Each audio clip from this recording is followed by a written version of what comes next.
Kofi n'a la qualité pas non? Si, la qualité. Yo mon amour tous les jours, même maman bateau qui est là photo. Pardon? Bateau qui est là photo. Kofi n'a. Et même ça va dans photo. Il y a des artistes au va film après mon film là. Ah bah même les photos. Pour film. Yo mon amour tous les jours. Et ça va qualité. Mais quand même on tout aborder. Ça va qualité, ça va il y a parmi ba qualité, oh bah to ba ça na ndule na comme la génération. Aïe pe na ba photo mo bo na génération na e. Pas de courage dans masse ba ke na photo bango moko. Ba me rappelle ba musicien, c'est très important. Ça na bango ta fa ça les choix moko bo ezaki nango ya été. Mais tam su pour na opportunité mo bo. Ba me m'appelle ba musicien. So peut-être na bango faut que ça bango. Et comme avec que bon me rappelle ba musicien. Je crois que tu vas le tout à bordi, il y a un qui me l'a bordi. Il a pour ça là, marché à Bango, il y a 2, 3, 4 ngoulo même. Ok. Depuis qu'on a les là, je vais libérer dans la télé. On les là pour la baninga, ça dans la matière. La qualité, il y a ma bien. Il y a balé.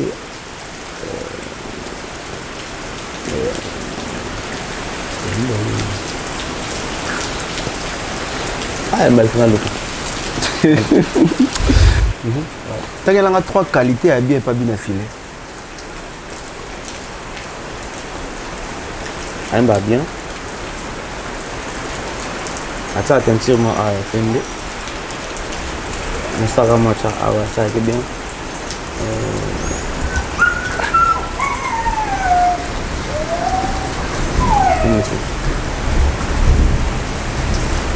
Afin là, c'est bien. Ah, combien de visas? Bandana visa ya États-Unis na Kenya. Elle dit bon ça. Nazonga moko. États-Unis ya bibale. Nazonga moko. États-Unis ya misatu. Nazonga moko. Grèce ya liboso. Nazonga moko. Salut, c'est bel et bien l'artiste comédien Jean Molayi. J'habite à Paris et pour moi, Senwave va changer complètement la donne. Moi et ma famille habitons en France et souvent nous envoyons de l'argent en RDC, République démocratique du Congo. Avec Senwave, on peut envoyer au minimum 1 euro, ce qui me permet d'envoyer souvent des petites sommes à mes proches. Et c'est super facile, je peux l'envoyer à la maison avec mon portable et sans frais. Alors dès aujourd'hui, téléchargez l'application Senwave et découvrez les transferts d'argent simples et sans frais.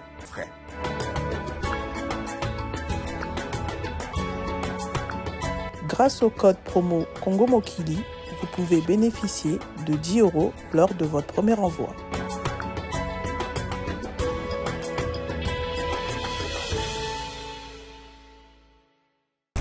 Les courages n'a pas d'âge, c'est là toute personne qui nous regarde à ces moments. C'est votre humble serviteur, Enoch Binta, au Abino, mon lobeli. Merci beaucoup, Nabaeban, surtout au Boakoubé Nabiso. Merci également. Nabaye tout au Bopesa Biso Mato, Misu, Poko Tala, Poko Yokamakam, O tout, Tolobaka. Merci Naba confiance au député Bopesi Nabiso par rapport à mon sala Auto Salaka. Plus de 185 000 abonnés, plus de 57 000 abonnés sur TikTok. Nous avançons gentiment. Alors, Palanga Zarabo obligé, obligé lorsqu'il y a une actualité, on a Yamba Mukolo Makam, Mukolo actualité. Alors lui aujourd'hui, c'est mon invité spécial.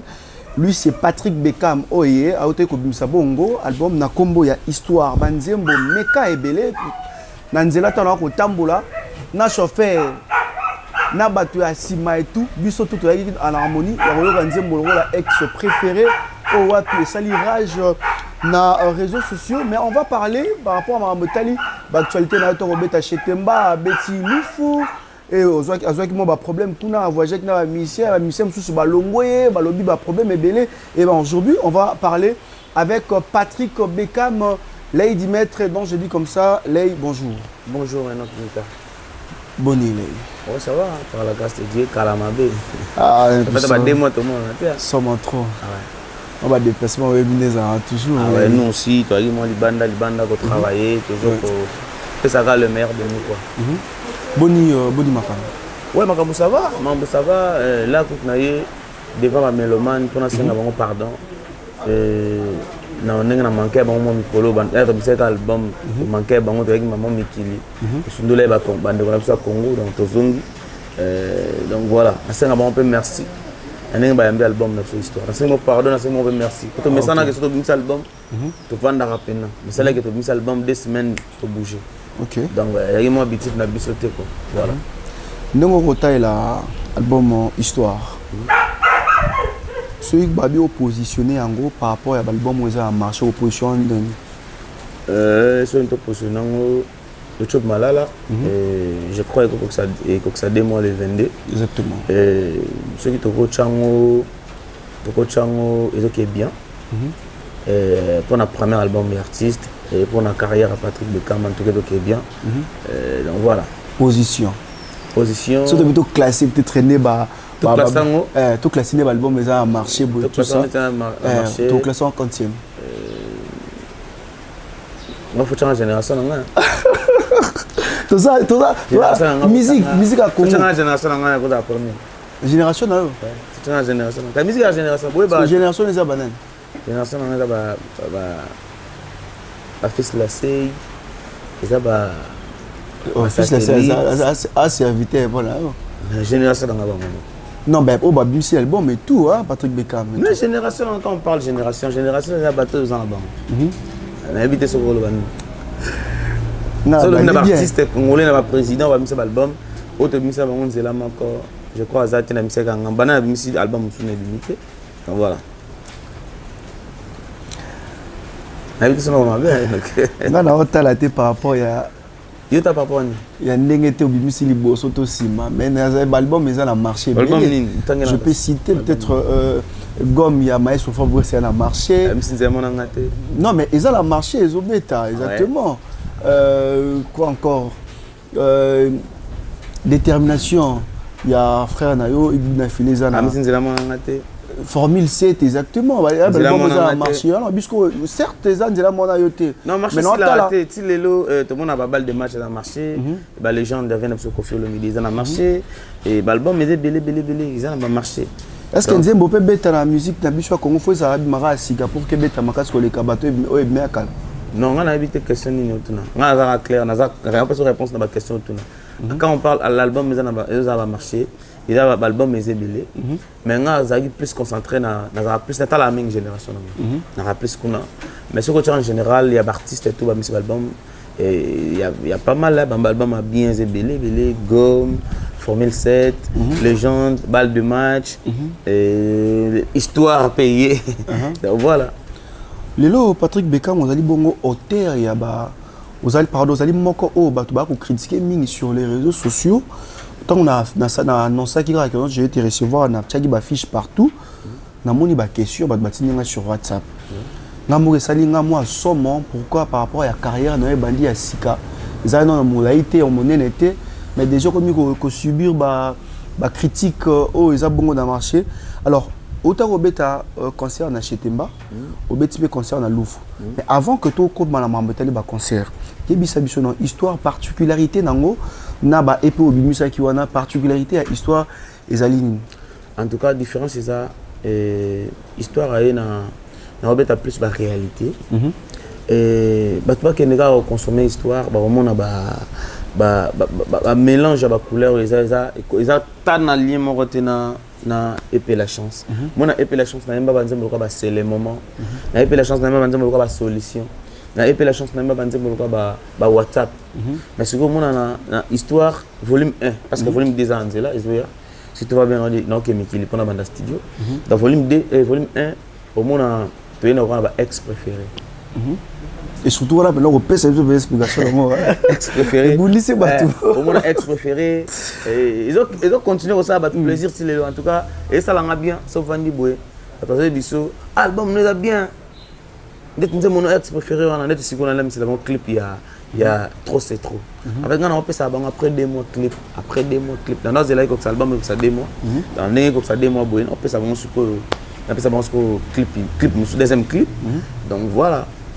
Nzembo wana ex préféré maza na bateau que l'on te bazu ba problème na ba relation na vraiment par rapport à Nzembo wana ah bon idée on écoute la wapi ex préféré ex préféré ça idée mort na kutana nango aux États-Unis OK na 2021 si je me trompe pas 2021 2022 comme ça dans na States donc kutana nande ko moko to tokolana bango ensemble ndeko wana azalaki na problème moko famille na bango batindaka ya mikili mwana mwasi parce que mobali nazalaki master na ngai batinde na mikili na cadre ya atanga après kotanga akobengisa John aye ndenge ezalaka na balove tu akomi na mikili ya sisinchik ekomi sikopoza mokanda soit faux bala soit faux bota azalaki na choix te équation azalaki na choix te esengai ke abala ayobala John moko boye kote kuna ata siko purifier nanga nga siko nayebaki pete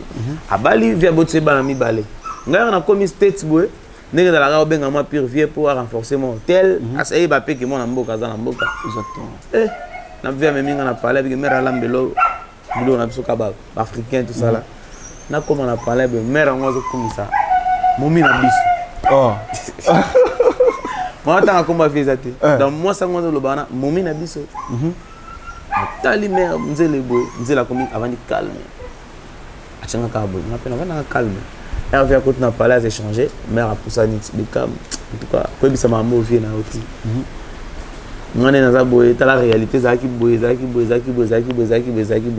ndo mona na koma boye en tout cas master na yo nde na koma na mukanda boye nayebi question ayebisi amoni ngana bana mibale basepela susu te kobalanga mais ese bemba bandela mokili atikali ex-préféré oh là là donc c'était comme ça ere na yo tout bongo en tout cas ma ami c'était ndenge na face na moni siko réalité ndenge mabala ebele bato babala mpona bachoix na bango ta fasali choix moko boye ezalaki nango ya ye te mais ta mosusu mpona opportunité moko boye to mpona occasion moko boye ya vie amoni ke nana choix te fona sala ngo voilà kaka omona mabala ebele ezalaka bato babala mais eza bachoix na bango te nde esalaki nasala yango nzembo ke chacun son ex préféré navandi nazongi siko boye nazwi guitare navandi obule nga mpe eza bina ya soloko baex préféré bazalaka donc okozala na niveau ya kobozongana te matikali préféré nao ta mosuku otakende sabala matikali quand même préféré so ovandi boye obiki bon na 5 par exemple 5 chéri naleka na bango so na minatala ye akozala préféré donc nyonso ana eloko wana ezalaka batike wana ezalaka oyo bamarka yango mona yembaki chacun a son ex préféré yebisanga ya yo ezalaka nani nange ekufelanga moko te napose yango ekomasi question apres na pose question bino bozongisa babomoma olekisa na chéri na yo na Dubai babomoma olekisa na chéri na yo na Paris babomoma olekisa na chéri na yo na Rwanda soki balobi azonga yo kolinga ezala nani enoka Saint-Esprit kaka avec la réalité en tout cas félicitations pour na ex préféré en tout cas ba ozela rango trop moi ba yiki te ba tia programme na chaîne ba oza nzembo merci beaucoup on va télécharger et tout et ça là parmi ba titres oyo ils ont joué déjà l'album nanga en tout cas et ça langa bien nazo continuer toujours ko poussango et aussi tout va bien on peut ça date dans quelques semaines date il y a deuxième clip là-bas, il y a trop c'est trop. Voilà. Jusque là, l'album Nayo, histoire. Ouais. Et puis sur Nini à Sika par rapport aux qui n'ont monté. Histoire elinga lufu. Bana musique na beta na lufu. Histoire elinga lufu. Lufu. Concert à lufu. Voilà. Ok. Histoire elinga concert il y a Paris. Ok. Histoire elinga concert il y a Grèce. Showcase. Elinga bon concert il y a Grèce. Ok. Showcase il y a Paris. Semi-live il y a Allemagne. Voilà. Moi, tous les allés par rapport à Mambo. La Grèce n'a pas été concert. Sans problème. Okay. Boni, yo na Grèce, au côté de mission, au petit concert, mais comme na pas au petit showcase. Ni les gens qui vont être concert. Même na kin awa, na beta la showcase. En fait, il y a des moyens, il y a des colossal, il y a espace. Il y a des espaces, mais sous moyen, il y a moyen au bête là en serre zalate. Net na beta chez beaucoup tampon wana, a fait siembo te na Paris. Ils a mené un pensati. Ça sert à rien gaspiller au moins l'instrument, ça n'est pour par rapport à gagner na quoi, tu as 20 €. Donc voilà. C'était comme ça. Dans la bêta guité pour na nini, pour na même mission donc na bêta concert moko live na Grèce. Pour salle les aki munene salle on a il y a 1500 personnes. Ouais, na bêta na salle on a na Grèce. Ah, to comme ce qu'on a chez beaucoup ta espace ezalaki mokie bango baproposé nga kaka showcase en Allemagne semi live espace mpe ezalaki moyenne donc c'était comme ça je peux comprendre. Est-ce que ezali te na comprendre que calme voilà par rapport ya makambo beti ba concert tout libana na mboka biso ba benga biso moi ya belé balobi voyage au sala o il voyage ya cadeau au maestro Fabregas fallait yende mutu akende na ba musicien tellement on ali enfant chéri na ye nda privilégié à pisio comprendre est-ce que ezali bongo ya solo non c'est faux caméra c'est faux na va clair maestro ayeba même pas que ngana voyager na ngana se prendre rien à répétition et tellement on est dans la parler na biso hier tout na qui nazara vraiment l'aise maestro ayeba même pas que bekama kemikili en plus contrat ya voyage ya ça na poto c'est vraiment démarche bah ça la ngomulai et je attends 3-4 mois pour préparer événement mo boké muta voyager et non maestro ayeba gamoté nga concert na nga date na nga ba futé nga caché na ki obeta na ba artiste na nga donc c'était comme ça il était me taper si marche non soit caméra ba ko tala non maestro apesi nga marché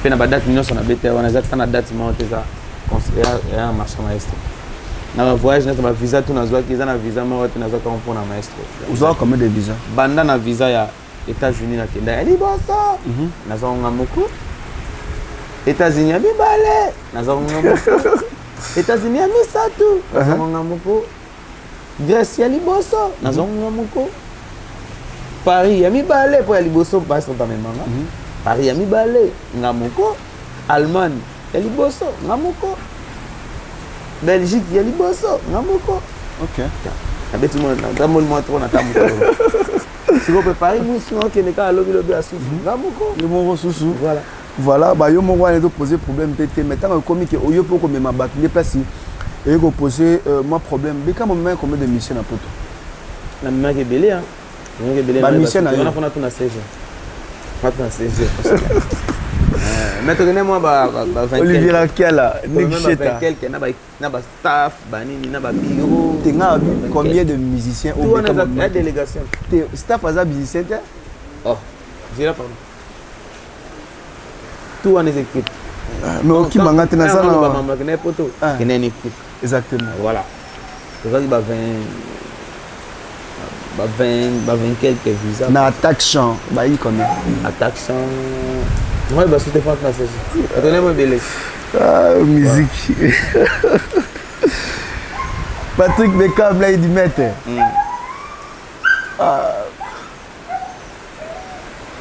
babengi trop babengi trop babini batant babi affaire au banon avant ah ouais on va chancer alors bango tout le banon avant on va chancer na vraiment compliqué na chancer na génération nga na da parmi bato ba sale loko na bité na kaliboso ba lo ba na za oge na parmi bato ba bandi makamba poto ya mama poto tona mona kaka tolula kaka fali pour parfois ça la wana pas même pire petit na faire rigoler la phase wana pas même pire petit na maestro phase wana pas même pire petit na tu vois un peu et ça lisco que Patrick Bekam na génération aye pe na poto mo bo na génération na e pas de courage na master ba ke na poto bango moko ba même rappel ba musicien c'est très important. Voilà. Olobi ni personne avec bientôt. La master au bakina ba poto bango moko ba même appel ba musicien. So côté na bango faut ça bango bien. Et comme avec bon même rappel ba musicien. Je crois bana da uti ba lo ba. Tout à bordi, alors qui me le bordi non. Ou ba di ba bordi. Mais bon critiquer poto non les 10 mètres. Poto non ça ni. Ba bi poto ouais 27 visa 3 musiciens. Problème. Hein? Ils ont le bon moment trop na nini ba bi monde wana yo koto les afro monde. Problème. Hein les problème les amis. Et là pour ça là ba marché à bango ya moi 2 3 4 ngulo même. Ah va trop bien. Et là déjà que non peut-être marché membre au zoom 3 4 5 personnes bon tu bon ali ata na staff te ata elo to check up. Vous n'avez pas gagné. Vous avez quand même que na comment na niveau on me battre ba pote. Vous n'avez pas gagné. Na communauté ça bon la réalité à vivre. Biso bo la réalité. Ceux qui n'ont pas par exemple. Là c'est personne ça comme ça que tout ça. Ceux qui n'ont pas niveau oyo bakena ko même ba ngulu sali ba nini. c'est que sur la même c'était à Gounanga. C'est que les gens exact. Tout le monde a connu tous en andoulé, c'est très important. Donc, na même pas musicien, tu n'as pas andoulé. Je crois qu'on peut maman, lui quand même. Donc ceux qui déjà, ceux qui d'ailleurs ma canisino, on va que na même pas angoulou. C'est comme ma musicien à formité. Non mais parce que là on peut poser problème. Tout le monde voit même moi départ dans Katia orchestre d'ailleurs et tout. Tous en andoulé exactement. Parce que musique au Kenya, Robert na poto, il y a musique andoulé, n'est-ce pas? Il y a concert, contrat aux qui na en métal il y a musique. Mais et ça dit que non, tant aux zones qui moi babouli qui côté l'orchestre d'ailleurs. Non, orchestre ça va bien. Ça très très bien. Des comment ils ont caméra. Après quand dans le tournage à clip il y a 3 c'est trop. Donc dernière que ça on a Mikili, mais tellement ils ont quelques artistes autres ça n'a pas dio, baito baza anaki, tout ça na bon awa. Donc voilà, on a appelé un contrat moi fallait na salle mon artiste moi va produire na Angola. Angolais mon produire comment. Ah déjà on a belle félicitations. Merci na produire. Si tout va bien, quand on fait ça, avec on a plus concentré dans le boulot, au côté de la facilité, de la distraction. Voilà. Départ où tu es au salon, mais où est papa et Nda. Fait tout le monde, moi, na sali be tout na mkufu tout na papa parce que yé même toi gérer moi. Tout le monde moi quoi ba musicien na o azara bongo na ngambu ya frère na yo il vient filer aujourd'hui a quitté na ba raison o bato a koloba na ba raison o moi koloba et ça moi pas. Est-ce que départ na yé exactement. Ouais. Est-ce que départ na yé et au salon d'abord passe. Ils ont regretté que là c'est le premier d'abord. Banda maestro a fait ça que dans mon bal pour sa carrière. OK. Depuis na lela jour ba fait ça que ba libérer ngala Kenya. Pour lela pour na baninga ça na dans ngati. Regret n'a pas que la table sociale n'a pas place film en suka. Mais regret n'a pas bon n'a pas place bandi n'a pas suka. Que musicien longue pas na ba musicien bando longue pas na le loka banda depuis na banda orchestre. Ba musicien belé ba longue pas na ba o ba tu comment ça let's baeba na ba o baeba nité na longue déjà. Dans nous lo asigate ba tu ba plus focaliser ba fanatique ba plus ba découvrir nos artistes dans le Beckham parce que non on a 6 copies ça tout na bande opé ça tout non sika dans nazana nous donc baza plus concentré dans artiste na bango donc voilà mais azam musicien peut-être abaksa qui apport mon ou peut-être là qui musicien na o azai pas bien fait o azai pas bien filé avec pas na puis à longue comment les associations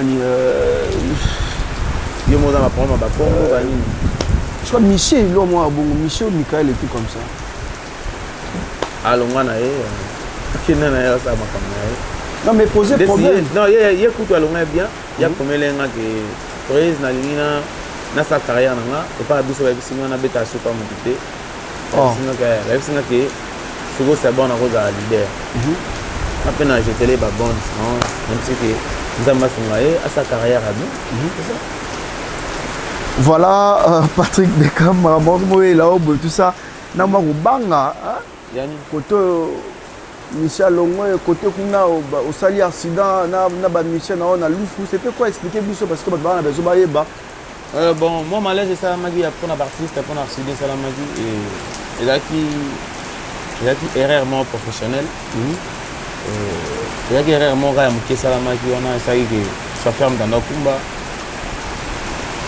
pour éviter ni ça là qui sont piné déranger qui sont ni des ça là qui parmi l'équipe qui n'a pas parce qu'il y a 3 équipes, 3 quarts, voiture nanga, voiture avec quelques musiciens, la voiture une fille avec un musicien qui est 3, des manquants on est celle qui wana mais gloire à Dieu, on a pu faire gazette, bango tout bazar en forme, nous qui ramener baluka qui n'enza machine nous a pu faire gazette, bazar bango en forme, bango tout stoppa qui semaine passée te répéter ici, mercredi au lobby, donc nous faisons l'activité donc voilà. Merci beaucoup. Là, il met auto continuer na moi ba mikuna o toza nango po eloko wana pe alu fait poser problème ba tu vois non on a comment la biso tout le monde a mutuza rara kindoki kisi et tout le monde a ba commentaire quand te Beckham ngale ça ba musicien pour ça succès sur ma casse et tout ozu ba commentaire wala tenga la mona na ba lina yo en tout cas na ebike na Congo na biso surtout en Afrique on a deux problèmes ça likamba bien baoloba ça likamba mabe baoloba et l'or africain linga et ba raté donc critique pas nanga na message na déjà babanda critiquer na nzembo na ebetaka na bar te sala ka boy aba komoka banzembo ko beta na bar commission monia simbikisi elo kongola lingi ebité aza wana a voyager raté c'est comment voyager monia a voyager pentalo maestro comme ça que visa c'est juste bolingini nani bazula visa te mutu tuna musique à Congo bazula ka visa parce que yo ambassadeur te zanani te da faut ka ça démarche faut bazula visa donc ça congolais ça tellement compliqué natala makambo bonga na ça plus focalisé na ça la bonga plaisir o ba sepela ba sepeli ba o ba sepela te na sali sur effort ya ko resepeli ça ba o ba sepela te na ça la bon ya mon boulot nanga voilà mais ça la vaut pas pour que ne va ba quand tu non au l'excellent musicien non on a déjà bambo ba toloba tous les jours na ga plus concentré na bango te déjà ba eza intention na bango musu déjà ba même ba master na musu ka ça na bango ndule ba rolling ba cricado elo mo beaucoup et toucher carrière avec Beckham nzamba bolingo au monde que celle non peloto parce que na montant ba n'importe quoi pour rien ba toi dit que Beckham aza mon nzambe ce bilo ana ko tarati donc voilà to monyo podium moko na Thierry Mugler musique musique ezonga elengi musique ezonga elengi c'était quoi en fait ce qu'on a vu na podium moko na Thierry Mugler il y a longtemps. Ouais, ça fait un bail depuis Mugler à Longwa Villanova. Donc on a une fois na répétition il y a 3 jours. J'étais invité ici là-bas. Ça fait au moins 3 ans. 3 ans tout le monde a assisté. En tout cas, on a bien ça qui ba concert on a betara. Na bien ça ba master tout dans la Villanova. Mais tout na mon Mugler na se présenter qui ça l'a tellement bien. Na yebi que ba concert on se ba master on se doya. Voilà. Jour mon a bien fait na concert na o. Ça na réaction na ezali. Ça na bien. Réaction na ezali ai to ai autant la frère na ça bien. C'est pas yemba na pesi ni peut c'est pas problème. Ozela un peu. Mon Ozelango c'est trop dur. C'est trop dur. Nazela ba fanatique baya. C'est ça. Pour bango de ba côté là ngala. Non mais frère na bobe te sika moro. Bon Ozelango c'est trop dur pour moi. Nazelango. Ozelango te. Compétence ni dans le monde de la musique au monde n'a pas tiré Mugler. Aimba bien. À la violente. Pas vibrato. Aimba bien.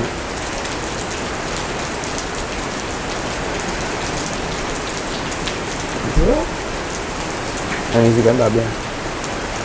Et là c'est l'ongolobite. Là c'est l'ongolobite. Ah boga.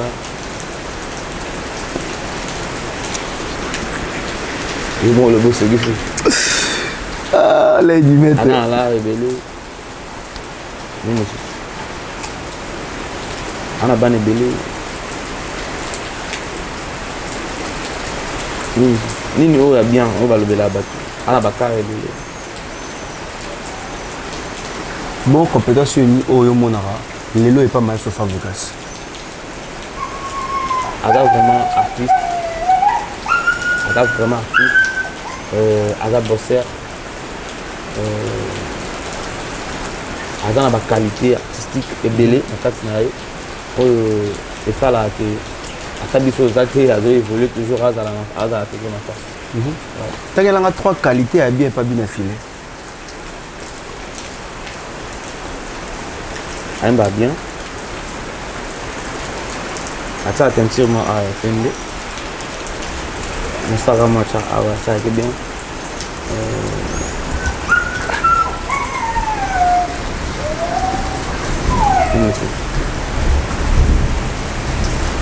Affine là c'est bien.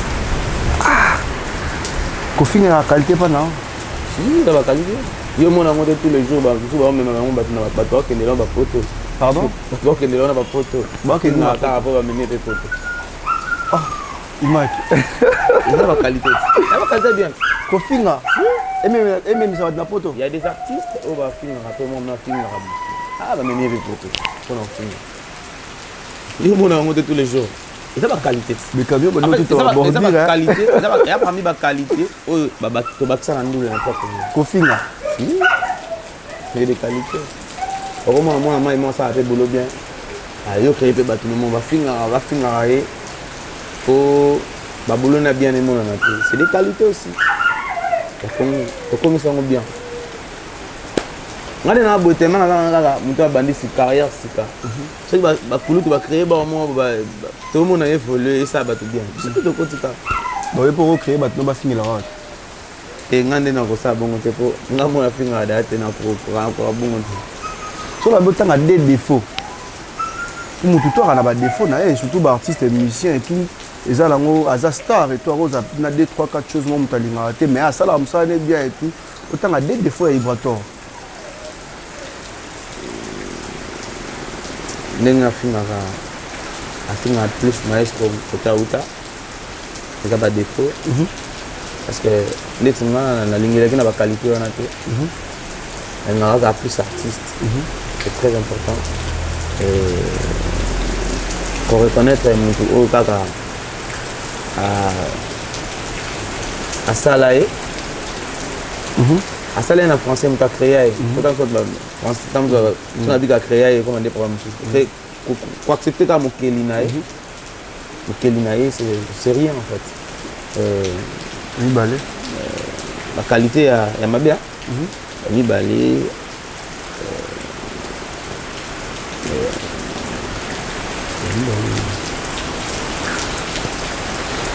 mal final pas continuer à consommer l'histoire pas continuer à consommer l'histoire on a salé bon album à bien on a communication et promotion doucement et donc voilà des fois Beckham et Zarani des fois on a Nibale des fois on a trop gentil et parmi les défauts deuxième on a trop sympa on a pas sa opportunité dans l'artiste non là en tout cas félicitations tout le monde la musique à l'autre ça sent bon en fait. Chez toi, ça sent bon parce que tout le monde a. Et la tape qui est bandit dans la salle, on a la carrière. On a 2 ans dans on a 3 ans. Donc dans la salle, donc c'est compliqué pour moi. Voilà. La Beckham, est-ce que tu as vraiment 2-3 membres extraits à l'album Histoire?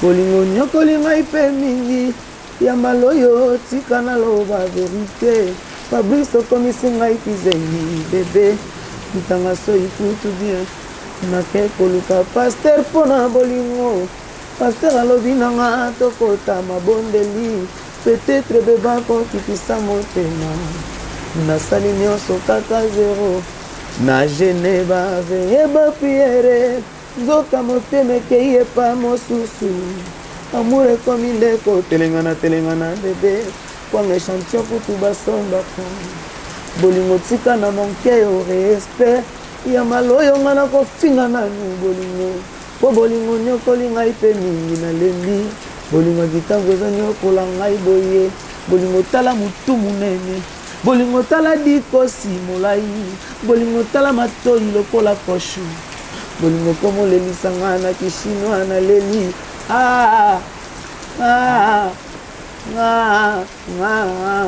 bolingo trop c'est faux on a dit mon trop c'est faux la tuba qui consomme on clip non on appelle ça calamité soki esimbi te luka mosusu kolona soki esimbi te luka e kolela te nana buki mbe twa bebe nana bebisi lovaka embeshe ntemba bilenge komi otelenga na moto aza te ka embe bato bake télécharger on comme on chante ntemba bato bake ne télécharger bato bake consommer et n'a plus focalisé na album oyo nayebi ke nazongela bato poto solo yango ata après 6-7 mois être beta concert na biso sorti officiel album nazona autant na sa communication et sa promotion donc voilà. Qu'est-ce qui bloque aujourd'hui Patrick Bekam na bato mono na ba bloc ba député? C'est quoi les problèmes? Mozo c'est ma chère. Bazoyate les amis. Et un peu plus mon tarif là. Moi tarif en plus na plus congolais. Na plus mon amboka. J'en ai battu une chose, mais dit que Azo n'a été. Attends, d'aller mbongo on est natif là. Mais c'est vous battre tika. Mais comment on est tigre que notre battu une chose avec Tibo 3, yo tisiko batran ba 3 concerts ba député samedi hasard dimanche hasard jeudi on hasard. On comment c'est venu mais. Pardon. Ça va député comment c'est venu. Maintenant on a star, faut bien. J'ai des amis qui va député. J'ai des ex ça va député. J'ai des camarades à député. J'ai des vieux à député. J'ai des petites à député. J'ai des petits à député. J'ai moi à député. Donc on peut déjà de l'autre côté. Ni les autres bloqués. C'est quoi le problème en fait? Non, on a plus concentré dans le côté. Notre album, on a plus focalisé dans l'album. Non, t'as la mambossa la peine plus. Mais le coup bêta, n'a pas plaisir. N'a la mise en attends 5. Et ça la bafa non bien, va y comme musique. Bon, on a programmé pour honorer n'importe qui. Mais c'est ça qu'on a ça le plaisir. On s'arrête le plaisir. On a besoin de non pas sur la date.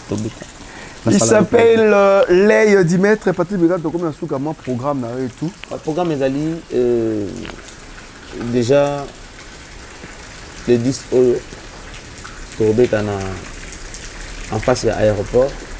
Donc, on a chaud côté. La répétition, c'est comme d'habitude, chaque mercredi, il se passe le panier. Vous avez plus focalisé dans la page, pour avoir la news et artistes. Si tout va bien, on va vol, je crois dans une semaine, on a légaliser moi quelques documents dans la légaliser et landela masolo mo pour na SACEM pour enregistrement ya quelques blocs on a tenu pour landela na SACEM attendre rendez-vous voilà.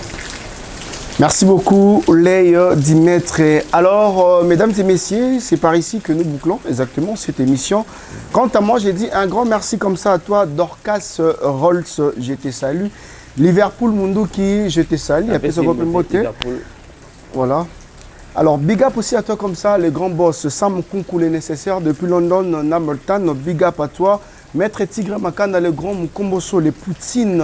Nikita Mav Mavinga, je te salue. Hein? Lisa Lima, big up à toi. Alors, quant à moi, je vous dis une fois de plus encore, Yaouli Mouchen, le paquet-beau, les codes mondiales. Bye bye. L'ambassadeur des jeunes Congolais pour la paix, Ado Youé, a procédé samedi à l'inauguration de l'ambassade dédiée aux jeunes Congolais. L'inauguration de ces bâtiments, ses vœux, d'après cet ambassadeur, être la concrétisation de la volonté du chef de l'État dans l'encadrement et l'épanouissement de la jeunesse congolaise d'ici et d'ailleurs. C'est ici qu'est situé le siège de l'ambassade de la jeunesse congolaise pour la paix et le développement de la RDC. Plusieurs délégations des officiels congolais, des mouvements associatifs publics et privés, d'encadrement des jeunes, des autorités nationales et provinciales, ainsi que quelques chefs de missions diplomatiques ont assisté à cette cérémonie d'inauguration qui est une première dans l'histoire de l'RDC et celle de la jeunesse RD congolaise d'avoir une cité de la paix 6-4 avenue Mafuata au quartier Basoko dans la commune d'Ngalima à Kinshasa.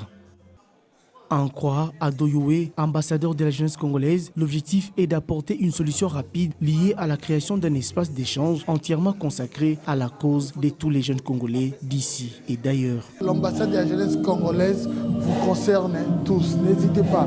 Vous devez comprendre que ce qui nous réunit nous rend plus forts. Et nous allons avancer toujours avec la paix et surtout l'unité nationale. Voilà pourquoi j'invite toute la jeunesse congolaise à se joindre à nous pour collaborer ensemble. Moi, je joue juste ce rôle de médiateur et le rôle d'avocat. Je serai là pour vous et je me donnerai corps et âme juste pour vos préoccupations et vos problèmes. On sera là. L'avenir de la République démocratique du Congo promet meilleur et cet avenir est beau. Et nous allons construire tous ensemble l'histoire de ce beau pays, la République démocratique du Congo. D'après les invités, l'inauguration de ces bâtiments se veut être la concrétisation de la volonté du chef de l'État, Félix Tshisekedi, dans l'encadrement et l'épanouissement de la jeunesse congolaise. Et je déclare donc en ce jour inauguré ces bâtiments qui est dédié à la jeunesse et j'invite toute la jeunesse congolaise à fréquenter cet endroit parce que nous mettrons à la disposition de ces lieux toutes les informations et toutes les opportunités pour la jeunesse, mais également que nous tous nous puissions travailler à côté de nos autorités militaires et sécuritaires sur la question de la paix pour notre pays. Projet, ne restez pas ces jeunes-là qui est en train de murmurer, de pleurnicher à tout moment. Essayez un peu de penser à quelque chose à faire et puis voir l'ambassadeur. C'est l'ambassadeur qui vous fera la voix pour voir le ministre qui peut peut-être concrétiser votre projet. Mais c'est un plaisir, c'est une fierté aujourd'hui d'avoir ces très beaux cadres qui désormais pourra recevoir des doléances, recevoir quelques problèmes que nous avons nous jeunes. Donc je dirais coup de chapeau. Depuis sa nomination au rang d'ambassadeur de la jeunesse pour la paix en RDC, ce digne fils du pays se démène grâce à l'action coordonnée du ministère de la Jeunesse à faire les lobbying et plaidoyer pour l'épanouissement de la jeunesse et son implication dans les processus de prise de décision dans les institutions étatiques.